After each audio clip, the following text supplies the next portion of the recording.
Welcome back to my YouTube channel Bihar education by Nidhi academy. और आज की सुपर डुपर वीडियो में हम लोग पढ़ने वाले हैं तत्वों के वर्गीकरण के कुछ सब्जेक्टिव क्वेश्चन हैं जो कि 2022 में के लिए बहुत इंपॉर्टेंट है। और हमेशा ये क्वेश्चन जो है एग्ज़ाम में पूछे जाते हैं। इसमें जो भी क्वेश्चन हमने सबमिट किया है वो बहुत इंपॉर्टेंट क्वेश्चन है और बिहार बोर्ड में जो है इसमें बहुत सारे क्वेश्चन आते हैं इससे। तो आप लोग इस वीडियो को पूरा फुल देखिएगा। अगर अच्छा लगे वीडियो तो प्लीज़ इस वीडियो को लाइक शेयर एंड सब्सक्राइब जरूर कीजिएगा। तो चलिए बिना लेट किए हुए सटाक हम लोग इस वीडियो को स्टार्ट करेंगे। तो पहला क्वेश्चन हमारा है कि तत्वों का वर्गीकरण क्या है। मीन्स कि तत्व का वर्गीकरण हम लोग क्यों करते हैं, ठीक है। तो चलिए इसका आंसर क्या है। तो देखिए जैसा कि हम जानते हैं कि तत्वों की संख्या परिवर्तनशील होती है। हम लोग जानते हैं कि जो तत्व होते हैं उनकी संख्या क्या होती है, तो परिवर्तनशील होती है। समय के साथ साथ तत्वों की संख्या में वृद्धि हो रही है, फलस्वरूप इसके अध्ययन में भी असुविधा हो सकती है। इसलिए तत्व को समूह में बांटकर उनके गुणों का अध्ययन करना सुविधाजनक हो जाएगा। तत्वों के वर्गीकरण प्रथम प्रयास में 18वीं शताब्दी में लभवाजे ने किया था। उन्होंने तत्व को दो समूहों में धातु और अधातु में बांटा, परंतु बाद में दूसरे गुण वाले तत्वों की खोज हो जाने के कारण यह सफल हो गया। मतलब हम कह सकते हैं कि तत्व का वर्गीकरण इसलिए किया गया, इसलिए ज़रूरी है क्योंकि हम अगर तत्वों का वर्गीकरण करते हैं तो वो हमारे लिए पढ़ने में एक साथ एक गुण वाले जो तत्व होते हैं उनको एक साथ रख के हम लोग पढ़ सकते हैं, ठीक है। और जो दूसरे गुण वाले हैं वो एक साथ रहेंगे तो हमारे लिए पढ़ने में आसान रहेगा और जितने नए नए तत्वों की खोज होती जाएगी वो हमारे लिए आसान रहेगी कि दूसरे जगह हम लोग उसको शिफ्ट कर सकते हैं, रख सकते हैं। तो अभी तक हम लोग एक इम्पॉर्टेंट क्वेश्चन ये बनता है कि अभी तक पृथ्वी पर कितनी जो तत्वों की खोज की गई हैं, तो 118, जो कि 94 उसमें से क्या होती हैं, तो प्राकृतिक रूप से पाई जाती हैं। और साइड 94 को छोड़ करके जो 118 तत्व में बचते हैं वो जो है हम लोगों ने साइंटिस्ट लोगों ने क्या किया, उसको लैब में बनाया है, ठीक है। तो ये भी क्वेश्चन आप लोग याद रखिएगा, ठीक है। उसके बाद है क्या क्वेश्चन हमारा कि संयोजकता का वर्गीकरण पर आधार, मतलब संयोजकता जो होता है उसके आधार क्या होते हैं वर्गीकरण के, ठीक है। तो देखिए इसके अनुसार समान संयोजकता वाले एक समूह में रखा गया, जैसे एकल बंधु एवं त्रिक बंधु इत्यादि। परंतु हम जानते हैं कि एक तत्व ही कई संयोजकताएं होती हैं या कई तत्वों की संयोजकताएं समान होती हैं। हाँ, ये तो हम लोगों ने देखा ही है कि बहुत सारे तत्व ऐसे होती हैं जिनकी संयोजकता जो होती है वो समान होती हैं, बराबर होती हैं। तो यही कह रहा है ये। इसके बाद ये क्वेश्चन हमारा क्या आता है कि डोबेराइनर के त्रिक नियम को लिखें। ये जो क्वेश्चन है डोबेराइनर के त्रिक नियम, ये बहुत इंपॉर्टेंट है। इसको आप लोग VVI में लिखिएगा क्योंकि ये बहुत बार क्वेश्चन पूछा गया है, ठीक है। तो डोबेराइनर के त्रिक नियम क्या होते हैं, चलिए उसके बारे में जानते हैं। वैसे तो हम लोग नोट्स में पढ़े ही हैं बट यहाँ पर भी हम लोग थोड़ा देख लेते हैं। तो देखिए 19वीं शताब्दी के प्रारंभिक में जर्मनी के वैज्ञानिक डोबेराइनर ने रासायनिक दृष्टि से सदृश तत्वों को तीन तीन समूह में बांटा, जिसे डोबेराइनर के त्रिक नियम कहा जाता है। मतलब डोबेराइनर ने क्या किया कि 19वीं शताब्दी के शुरू में वो जर्मनी के वैज्ञानिक थे और उन्होंने क्या किया, जो तत्व होते हैं उनको तीन तीन समूहों में बांटा। उन्होंने लगभग 9 जो है तत्वों की खोज की थी, ठीक है। और तीन तीन समूह में उनको बांटा, तो तीन तीन करके 3 खोजे। तो इसलिए डोबेराइनर का नियम जो है वो त्रिक नियम से जाना गया। और इसके अनुसार तत्व को एक समूह में सजाने पर मध्यवर्ती तत्व का परमाणु द्रव्यमान किनारे वाले तत्व के द्रव्यमान के औसतन समान होते। मतलब जो बीच वाला होता है तत्व, ठीक है, जैसे बीच वाला तत्व जो होता है वो किसके बराबर होता है, तो जो साइड में होते हैं, जैसे ये है और ये है, ये दोनों तत्वों के जो गुण होते हैं वो समान होते हैं। जो साइड वाले तत्व होते हैं वो समान होते हैं। अब देखिए चौथा नंबर हमारा क्वेश्चन क्या है कि न्यूलैंड का अष्टक नियम। ये भी बहुत इंपॉर्टेंट क्वेश्चन है, इसको भी आप लोग VVI में लिखिएगा, ठीक है, क्योंकि एक नियम तो ज़रूर पूछता है। तो देखिए ये क्वेश्चन क्या है हमारा कि सन 1865 ईस्वी में अंग्रेज़ के वैज्ञानिक जॉन न्यूलैंड ने अपने समय के प्राप्त अष्टक नियम के आधार पर वर्गीकरण किया। मतलब ये 1865 ईस्वी में इन्होंने क्या किया कि ये अंग्रेज़ वैज्ञानिक थे, कौन, जॉन न्यूलैंड्स ने।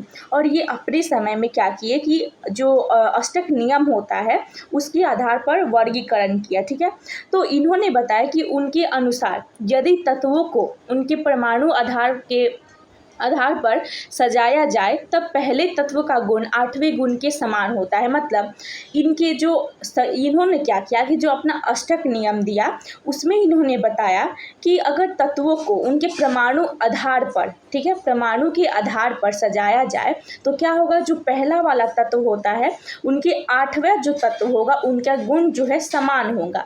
और इसे ही न्यूलैंड का अष्टक नियम कहा जाता है। और अष्टक नियम इसलिए कहा जाता है क्योंकि इन्होंने संगीत पर बनाया था। कौन सा, सारे गामा, ये वाली जो संगीत है इसके आधार पर इन्होंने ये नियम बनाया था। ठीक है, तो इसीलिए अष्टक नियम कहा जाता है।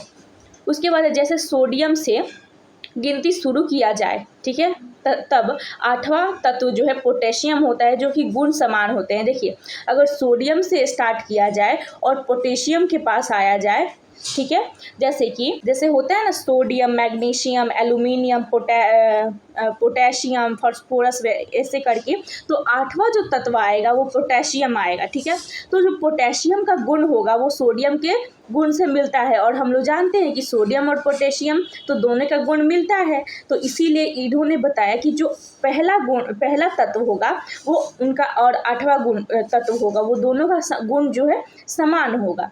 ठीक है, चलिए अब क्वेश्चन क्या बोलता है हमारे कि न्यूलैंड के जो नियम थे, ठीक है, न्यूलैंड के जो नियम थे उनके दोष के बारे में बताना है।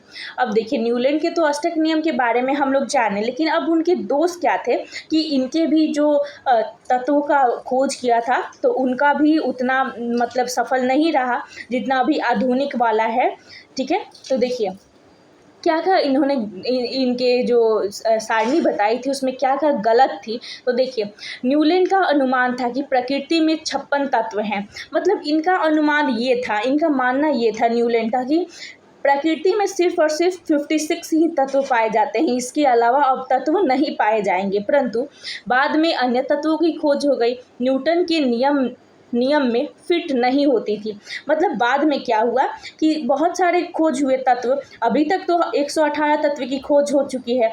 तो इस प्रकार ये जो उनका कहना था, ये जो उनका कथन था, ये तो गलत हो गया। ठीक है, तो ये चीज़ मतलब उन्होंने एक चीज़, ये पहला बात है जो उन्होंने गलत सिद्ध हो गया। ठीक है, दूसरा देखिए कि निष्क्रिय गैस की खोज हो जाने के बाद 9वां तत्व प्रथम गुण के जो तत्व होते हैं वो समान होता है, जो कि नियम के विरुद्ध है।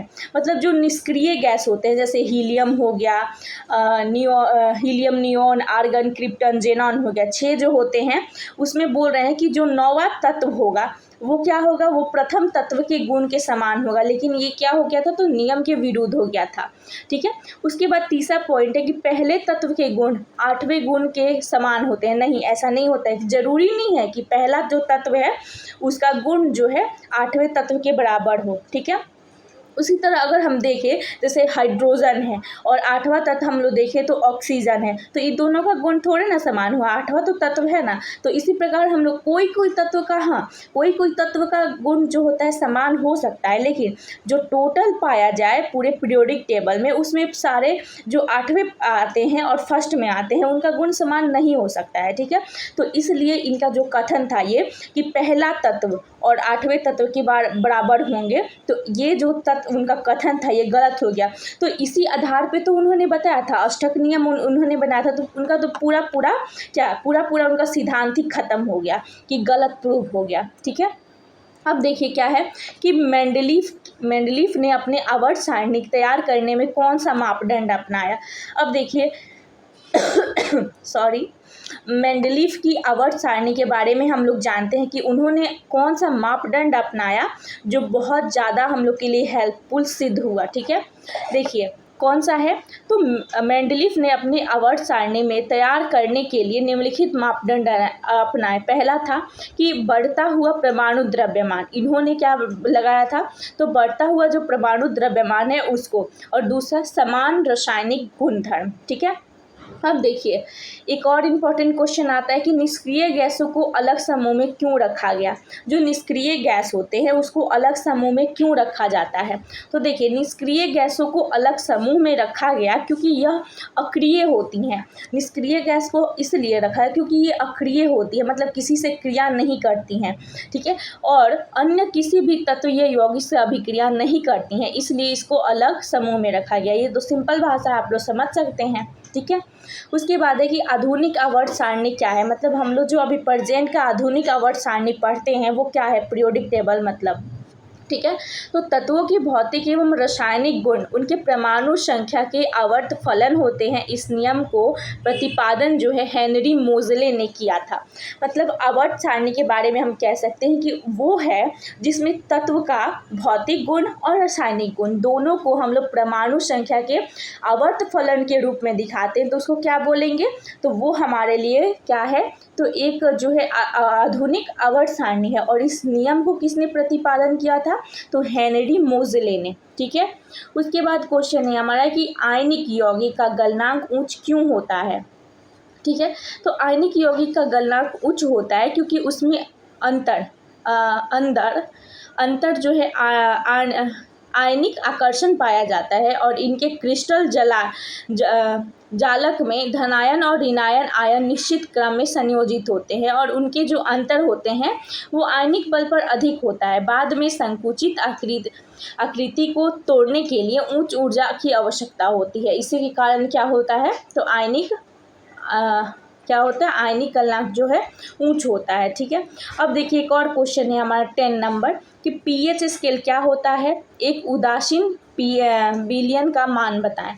तो देखिए, जो पीएच स्केल होता है ये बहुत इंपॉर्टेंट क्वेश्चन है, पूछता है एग्जाम में कि पीएच स्केल से क्या समझते हैं, ठीक है। तो आप लोग ये लिख सकते हैं, किसी विलयन के पीएच का मान उसमें उपस्थित हाइड्रोजन आयन की सांद्रता के लघुगणन का ऋणात्मक मान होता है, ठीक है।